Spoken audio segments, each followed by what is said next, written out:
Hello दोस्तों, स्वागत है आपका आज के वीडियो में। अभी मैं गोवा के चपोरा फोर्ट पे हूँ, तो चलो हम जानते हैं चपोरा फोर्ट के बारे में। बीजापुर के आदिल शाह द्वारा स्थापित चपोरा फोर्ट।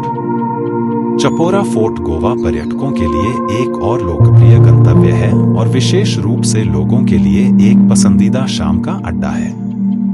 किले से चपोरा नदी दिखाई देती है और इसलिए इसका नाम पड़ा। हालांकि इस किले को एक और दिलचस्प नाम दिया गया है, यानी दिल चाहता है किला। नाम का शाब्दिक अर्थ है दिल चाहता है, और इस विचित्र नाम का कारण यह है कि इस शीर्षक वाली एक बॉलीवुड फिल्म दिल चाहता है की शूटिंग 2001 में यहाँ वापस की गई थी। जब फिल्म एक ब्लॉकबस्टर बन गई, एक व्यापक हिट, एक हड़ताली युवा पीढ़ी के साथ, लोगों ने इस किले को केवल फिल्म के नाम से पहचानना शुरू कर दिया। जैसा कि पहले बताया गया है, चपोरा फोर्ट की यात्रा का सबसे अच्छा समय शाम का समय है, क्योंकि यहाँ से सूर्यास्त का आकाश शानदार दिखता है। इसके अलावा जब आकाश चारों ओर सब कुछ, विशेष रूप से चपोरा नदी और चपोरा के समुद्र तटों को अपने सूर्यास्त के रंग में रंग देता है, आह, दृष्टि इस दुनिया से बाहर है। चपोरा फोर्ट का इतिहास। चपोरा फोर्ट पर पिछली कुछ शताब्दियों में कई शासकों का कब्जा रहा है। यह मोहम्मद आदिल शाह द्वारा स्थापित किया गया था, जिन्होंने 1627 और 1656 के बीच बीजापुर राजवंश पर शासन किया था। उन्होंने हिंदू हमलावरों के हमलों को रोकने के लिए यहाँ किले का निर्माण किया था। उस समय आदिल शाह के बाद शहर को शाहपुरा या शाहों का शहर कहा जाता था। किले को भारी किलेबंद किया गया था, लेकिन यह 1683 में आदिल शाह के पोते सिकंदर के शासन के दौरान शिवाजी के पुत्र संभाजी के पास गिर गया। कथित तौर पर इसे एक भी गोली चलाए बिना जीत लिया गया था। एक किंवदंती के अनुसार उस समय किले के कप्तान, एक पुर्तगाली, ने यह देखकर आत्मसमर्पण कर दिया कि कैसे संभाजी की सेना ने किले की खड़ी चट्टानी दीवारों को छिपकलियों की तरह आसानी से पार कर लिया और इसकी सुरक्षा को भंग कर दिया। सावंतवाड़ी के महाराजा पेरनेम के हिंदू शासक ने बाद में हमला किया और 2 साल तक चपोरा फोर्ट पर कब्जा किया। इसके बाद 1717 में पुर्तगाली आए, लेकिन 1739 में किला एक बार फिर भोंसले पर गिर गया। इन वर्षों के बीच पुर्तगाली शासकों ने किले की व्यापक मरम्मत की, जिसमें बुर्ज और एक सुरंग जैसी विशेषताएं शामिल थीं, जो समुद्र के किनारे और तट तक फैली हुई थी।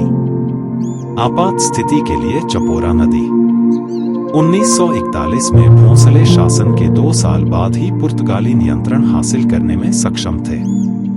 इस किले से जुड़ी किंवदंती इस प्रकार है, यह दृढ़ता से माना जाता था कि किले की दीवारें प्राकृतिक भूभाग का अनुसरण करती हैं, इसलिए उन्हें तोड़ना संभव नहीं था। यह सोचा गया था कि इन दीवारों पर विजय प्राप्त करना असंभव था या ऊपर चढ़ना संभव नहीं था। लेकिन मराठा नेता संभाजी ने आकर इस विश्वास को बड़े ही शानदार तरीके से तोड़ा, क्योंकि उनकी सेना के जवानों ने बेजोड़ ताकत और बेजोड़ आसानी से दीवारों को तराशा। किले के प्रभारी पुर्तगाली जनरल ने जब यह देखा तो वह चौंक गया, लेकिन वह किसी तरह प्रभावित भी हुआ। तो बिना किसी प्रतिशोध के उसने आसानी से किले को आत्मसमर्पण कर दिया। आपको इसके बारे में इतना कुछ बताने के बाद हम अनुशंसा करते हैं कि इस किले में शाम को आराम से जाएं और सूर्यास्त के आकाश के विशाल विस्तार के नीचे अरब सागर और चपोरा समुद्र तट नदी के दृश्यों का आनंद लें। चपोरा फोर्ट समय रेखा। बीजापुर के आदिल शाह द्वारा स्थापित चपोरा फोर्ट। 1683 संभाजी ने हमला किया और नियंत्रण कर लिया। सावंतवाड़ी के महाराजा ने मराठाओं पर अधिकार कर लिया। 1717 पुर्तगाली शासकों ने किले पर विजय प्राप्त की। 1739 भोंसले ने पुर्तगालियों से किले पर विजय प्राप्त की। 1741 पुर्तगालियों ने किले पर फिर से अधिकार कर लिया। 1892 चपोरा का महत्व फीका पड़ने पर त्याग दिया गया।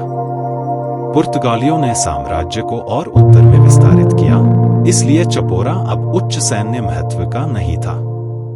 1961 पुर्तगालियों के गोवा छोड़ने के बाद किला भारतीय हाथों में चला गया। वर्तमान में किला जीर्णशीर्ण अवस्था में है। हालांकि घूमने और प्रकृति की सुंदरता की सराहना करने के लिए यह एक बहुत ही अच्छी जगह है। अरब सागर, चपोरा नदी और आसपास के क्षेत्रों के शानदार दृश्य के लिए पहाड़ी पर चढ़े।